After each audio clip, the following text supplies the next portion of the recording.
So we're going to be discussing rationalizing, and rationalizing should be as it sounds. We want to take something and turn it rational. And rational means, as you guys remember, is fractions. So fractions are things that have a terminating decimal or a decimal which goes on forever but has a pattern. So what we want to do is rationalize the denominator.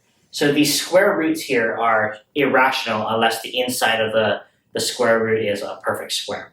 So what I need to do is, in this case, multiply the top and the bottom by the square root of 18x.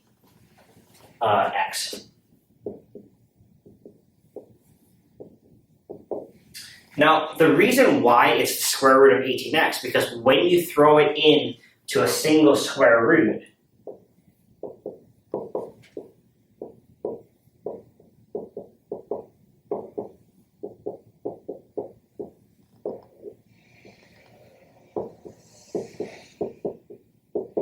you get a pair of 18s and a pair of x's, so they can pull out without the square root. So what we get here is the square root of 18x, 2 square root of 20x to the 5, square root of 12x squared, all divided by just 18x. Because again, the square and the square root cancel.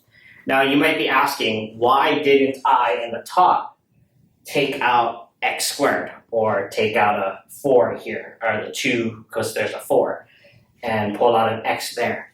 Well, because that's not what the problem asked, right? The problem asked me to rationalize the denominator. So what I did was I rationalized this part here by turning it into 18x. Okay? So be very careful about what the question's asking you. If it asks you to rationalize and simplify, then you will need to go ahead and simplify this top part. But because we only want to rationalize the denominator, that's all we needed to do.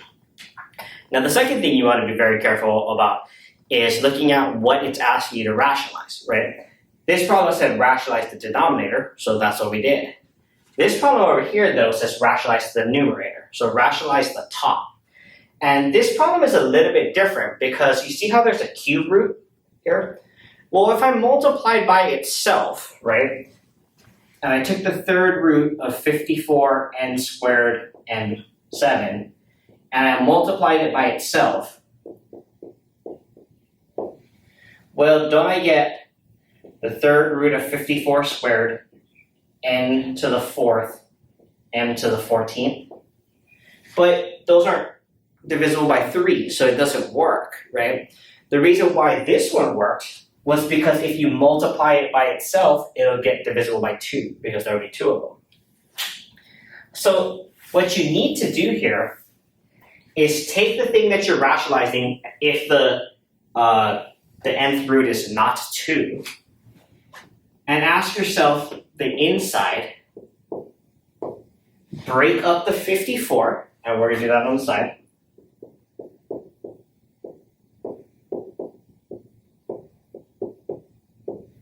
and then write the 54 as its exponent powers. So 3 to the 3rd times 2, n squared, m to the 7th. So really, this entire thing on the top is 3 cubed times 2 times n squared, m to the 7th, divided by the third root of m plus 2 plus the third root of 16n squared. Now, what you're going to do is you're going to ask yourself, right? We want to have the powers be divisible by 3. That's what allows us to pull them out. So how many 2's am I missing here? Well, I need 2 more, right, to get a third power, because 2 squared times 2 is going to give me 2 to the 3rd. So I'm missing 2 squared. Can we also see here that I'm missing a single n, because n squared times n is going to be n cubed. And then lastly, the m to the 7th. Well, in order to get a number which is divisible by 3, I need to have an m to the 9th, right? So I need 2 more m's, so m to the 2nd. Take that as the third root. Anything you do to the top, you do to the bottom. And now throw it under a single third root. So the third root on top is going to be 3 cubed. We already said that that's going to be 2 to the third. The n is going to be n to the third, and then n to the ninth. So we already did all of that work, actually, right, when we were trying to solve it. The bottom you can just leave as the multiplication. 2 squared times m squared, all times the third root of m plus 2 plus the third root of 16n squared.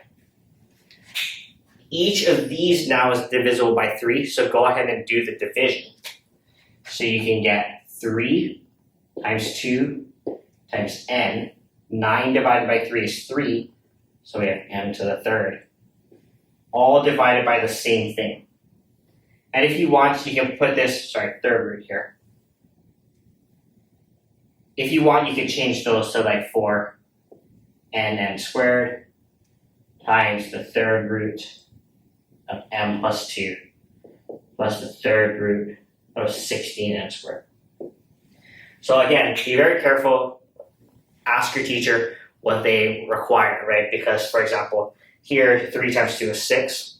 You should write that out. Some teachers don't expect it, but others require you to simplify as much as possible. So just make sure you ask your teacher what is required in the class.